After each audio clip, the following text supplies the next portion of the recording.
Buenas noches, mi nombre es Diego MacGregor. Hoy es el conversatorio número 24 de la relación de la historia argentina con el presente. Hoy voy a comentar el libro El Mediopelo Argentino de Arturo Jauretche, que para mí es un libro fundamental de la historia argentina, que da cuenta de alguna manera de su lectura de la constitución de las clases sociales en Argentina.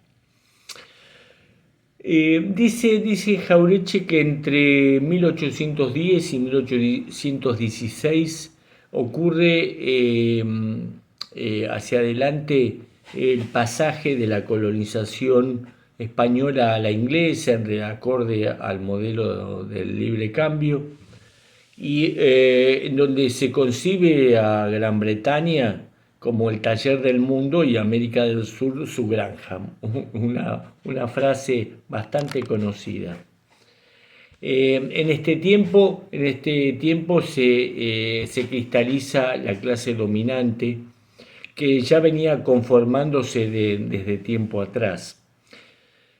Posteriormente el gobierno de Rosa fue el resultado de la guerra entre unitarios y federales y una posible nueva relación entre Buenos Aires e Interior, que quedó ahí. Posteriormente Jauretche nos cuenta que hay un pasaje de los gobiernos de Rosas en donde hay un mayor proteccionismo y una alianza entre el poder dominante y los ganaderos de la provincia de Buenos Aires, y los acuerdos con los nuevos acuerdos con el interior, y posteriormente viene el modelo agrícola ganadero de Roca, con la creencia de su progreso indefinido que deja fuera el desarrollo industrial por ese tiempo, 1880. Pero lo cierto es que es un tiempo de mayor integración del país, porque la clase alta del interior se aporteñiza y se consolida la colonización británica en nuestro país en pos de ese nuevo modelo de país. Podemos decir, como dice Jauretche, que la Primera Guerra Mundial vino a romper esta creencia del progreso indefinido en términos del intercambio. En este contexto surge el radicalismo de Irigoyen, que, como dice Jauretche, es la primera oportunidad del proteccionismo nacional y el primer reconocimiento del lugar del trabajador, cosa muy importante. Pero lo que nos recuerda que no se alteró en nada la economía del país.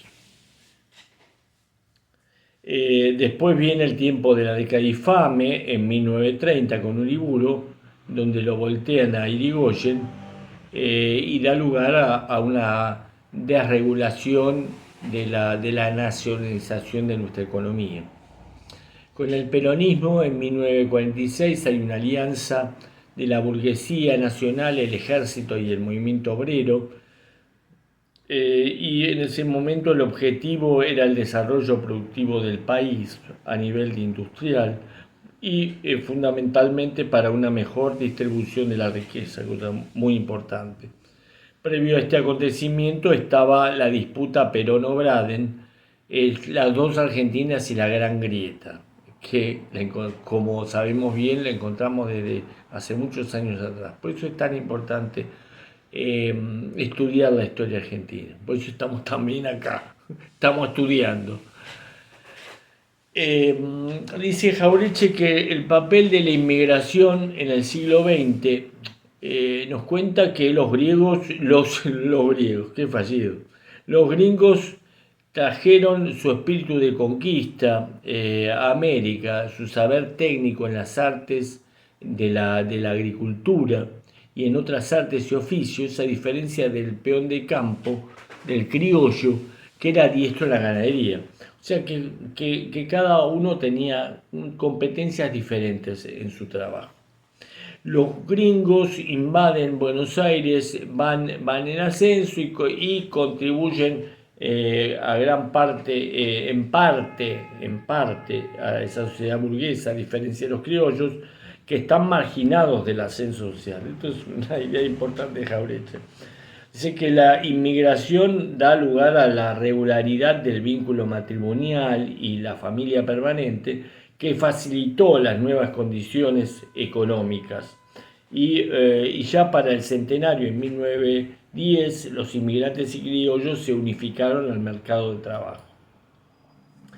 Dice Jauretche que no conocer las características del inmigrante es no saber que ellos emigraron para salir del estrato de una sociedad cristalizada a la que pertenecían y son individualmente fuertes y son los nuevos conquistadores. Esto es muy importante tomar en cuenta y dar cuenta de que muchos de nosotros somos hijos de inmigrantes y la fuerza que tenía, la fuerza que tuvo esta inmigración y las características.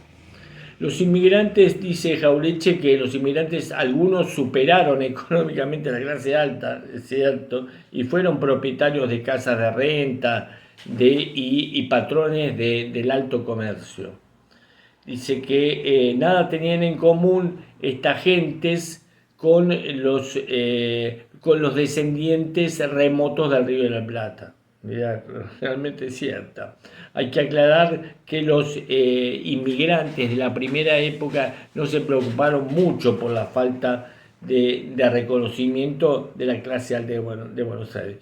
Eran grandes laburadores, conquistadores y por supuesto que no estaban pendientes del reconocimiento de la clase alta. Menos mal, por eso hicieron tantas cosas.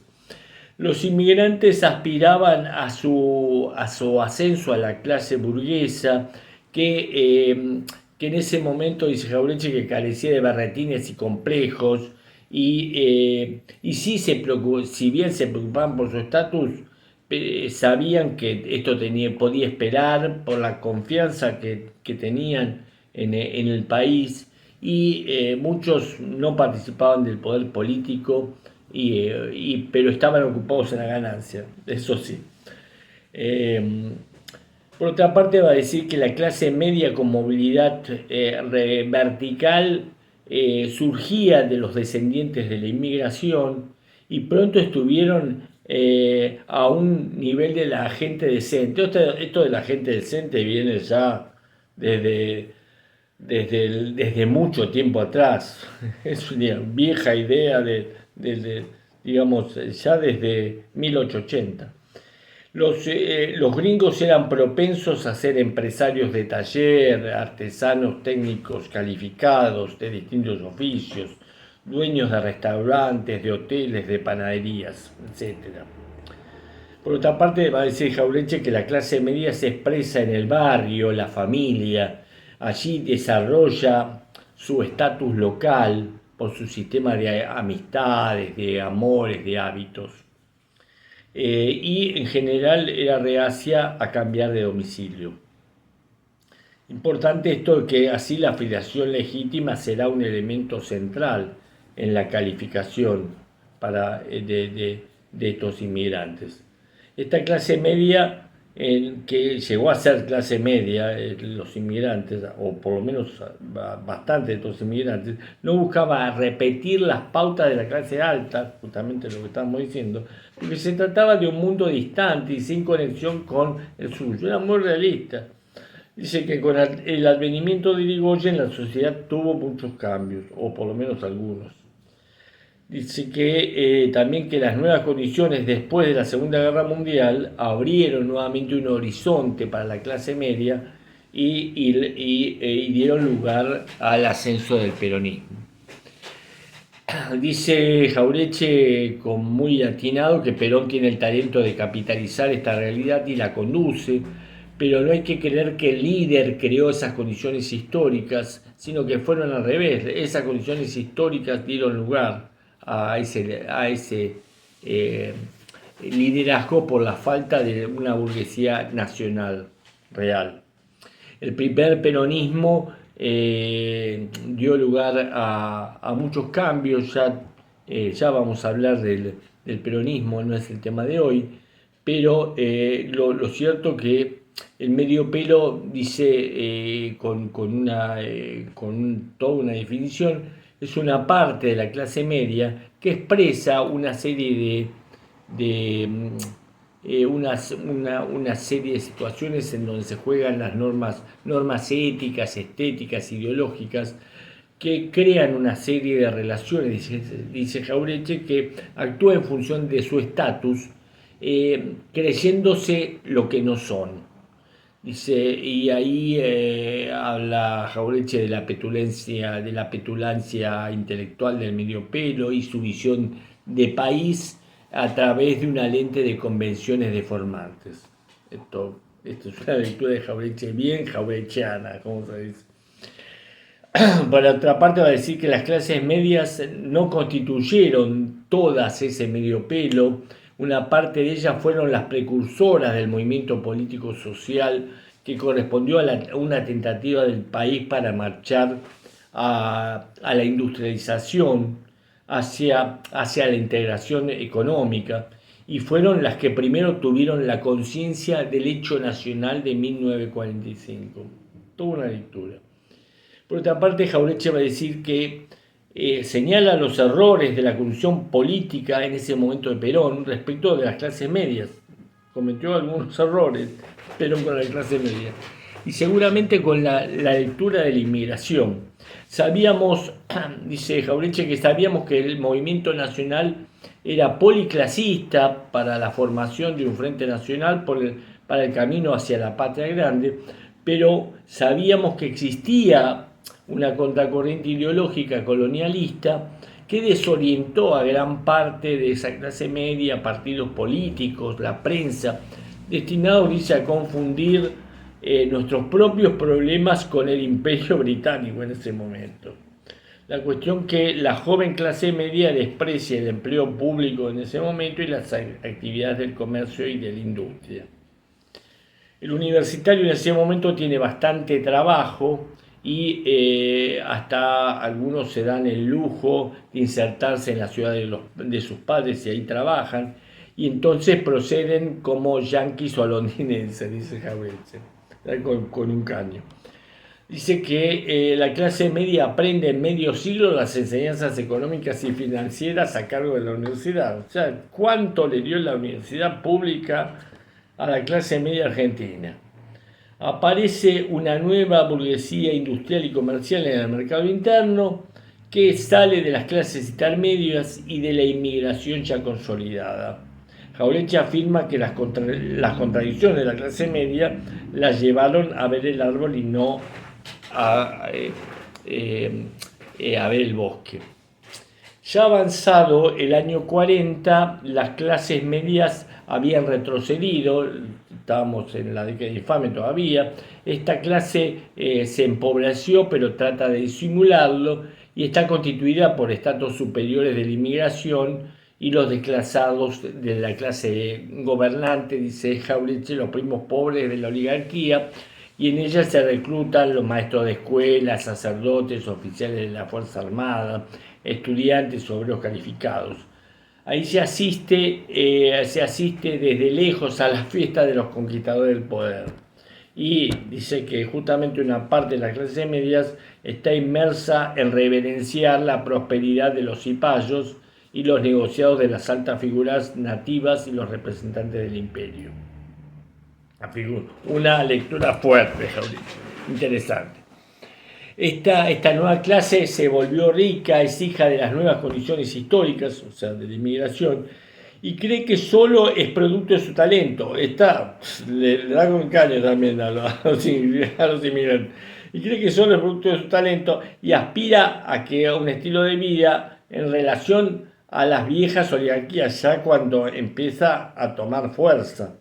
No hay que olvidar que la Revolución de Septiembre del 55 no fue solamente un movimiento o un partido que derrotó a su rival, sino una clase social que impuso un criterio a otra. Dice, en ese momento histórico, el 17 de octubre del 45, los trabajadores tomaron conciencia del papel que les correspondía y este sector de la clase media no comprendió su papel histórico. Lo da con un hacha, Arturito. Muy bien. Después va a decir, el proletariado supo que su enemigo era la condición semicolonial del país y que la industrialización representaba una etapa de avance económico y social, y no se prestó a ideólogos que obstaculizaban la formación del capital nacional en beneficio del acopiador extranjero de la producción primaria. Una lectura muy tajante respecto a este modelo primarizador que lo tenemos actualmente. Hemos retrocedido, no sé, más de 100 años. Dice también Jauretche que la revolución del 55 fue el producto de esa falta de inteligencia donde participaron también el periodismo y la enseñanza antinacional. Toda la cuestión de la pedagogía, de la gran enseñanza y ahí una parte de la clase media. A hacerse la crítica a la clase media, nosotros. La cuestión que en 1945, dice Jauretche, una parte de la clase media aceptó el cambio social y otra no. Hay que admitir que el peronismo cometió errores en su acercamiento a las clases medias, por supuesto, es cierto, porque justamente decía don Arturo que no son homogéneas, como así también de la existencia del medio pelo, que también decía que no estaba capacitado para comprender su papel histórico por creer que tiene un estatus superior y no sentirse parte del sector obrero. El medio pelo siempre se siente especial. Dice don Arturo que para la burguesía el prestigio no estaba en la fábrica ni en el comercio, sí en el profesorado universitario, en la magistratura, las Fuerzas Armadas, y que hay que recordar que los propietarios de la tierra en Estados Unidos fue diferente al industrial y el banquero, que estos dos miraban al estanciero como juntabostas. O sea, en Estados Unidos no pasó el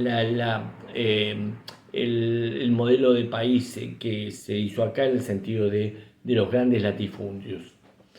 Por otra parte, dice Jauretche que el motor del medio pelo, su prestigio, nace de la simulación deficiente de su economía en unos por la carencia de economía y en otros por la carencia de cultura. ¿Sí? Sigue dando con un hacha el medio pelo. Dice que el medio pelo asimila pautas éticas en las que la moral no es el resultado de sus acciones, sino de su forma. Sé que posiblemente lo reciente del ascenso, la convivencia con los padres inmigrantes, por su modestia de origen, provocan una reacción adversa y defensiva con el orgullo de ser nuevos, dice, y sentirse esperanzados del país. Sé que esta clase media cursi era auténtica, la primera diferencia de la tilinguería del medio pelo. Por otra parte va a decir que los primeros emergentes de la clase media nos dieron desde los italianos la lírica y desde los españoles la zarzuela y el sainete. Muy importante esto, lo que viene de Italia y lo que viene de España. Dice que el medio pelo no trata su pobreza como vergonzante, no así sus padres. Y cuando irrumpe el peronismo emergen los cabecitas negras que el doctor San Martino lo llamó el aluvión zoológico. Hay que acordarse de esto, cómo se llamaba por el 45 a los cabecitos negras, el aluvión zoológico. Propio, dice Jauretche, propio de la superestructura cultural nuestra, que nos remite al esquema de civilización y barbarie enunciado por Sarmiento. O sea que esto tiene su historia, de ahí la importancia de la historia. Dice don Arturo que este fenómeno ya había ocurrido con la irrupción del irigoyenismo en 1916 como reacción de los cultos. Por otra parte, va a decir que una vez que el político, el escritor pasan el filtro y se los incorpora, sigue repitiendo esta división social. Sé que el medio pelo procede de dos vertientes, los primos pobres de la clase alta y los enriquecidos recientes. Algunos no renunciaron a sentirse parte de la alta sociedad, los llamados primos pobres de la oligarquía. Vivían nostálgicos del ayer y atribuían su situación actual a una especie de falta de respeto de los tiempos modernos.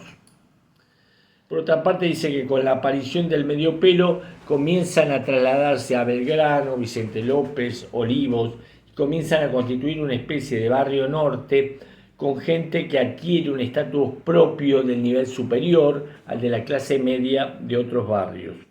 Entre los barrios residenciales, dice el más importante el de San Isidro, allí también están los de la vieja clase, que algunos mantienen su nivel económico y compensan algunos la falta de propiedad territorial con la colocación intermedia facilitada por las viejas vinculaciones que proveen las magistraturas, los altos empleos del Estado, las cátedras en la universidad y la enseñanza secundaria. Lo cierto, Jauretche dice que San Isidro constituye el más denso núcleo de los primos pobres, constituirá en una parte del elemento del medio pelo una imagen apetecible de la alta sociedad, abierto a ser gerente de las grandes empresas extranjeras. Sí, bueno, es una realidad que no nos gusta, pero es así. La sociedad de San Isidro nos engaña como pueden engañarse los nuevos sobre su verdadera ubicación. Una buena. Dice, no juegan a la comedia de ficciones del medio pelo, conservan su propia jerarquía tradicional para aparentar el nivel de la clase alta, pero se saben en situación económica inferior, pero no ceden en la posición heredada, dice. Para terminar, vamos a decir que entonces tenemos dos vertientes que forman el medio pelo. La primera, los primos poderes de la oligarquía, con los apellidos de cierta antigüedad, con un estilo más tradicional al de la clase alta y una religiosidad formal. Y la segunda vertiente del medio pelo en la incorporación de burgueses que realizó este ascenso con la industrialización brusca, que correspondía, que primero empezó en la primera modernización del país en 1880, con Roca. Luego la clase media empezaba a confundirse con los primos pobres, después de Irigoyen, de Perón, con los altos funcionarios, los jueces, los profesionales y los altos grados de las Fuerzas Armadas. Bueno, les agradezco la presencia de ustedes y hasta la próxima.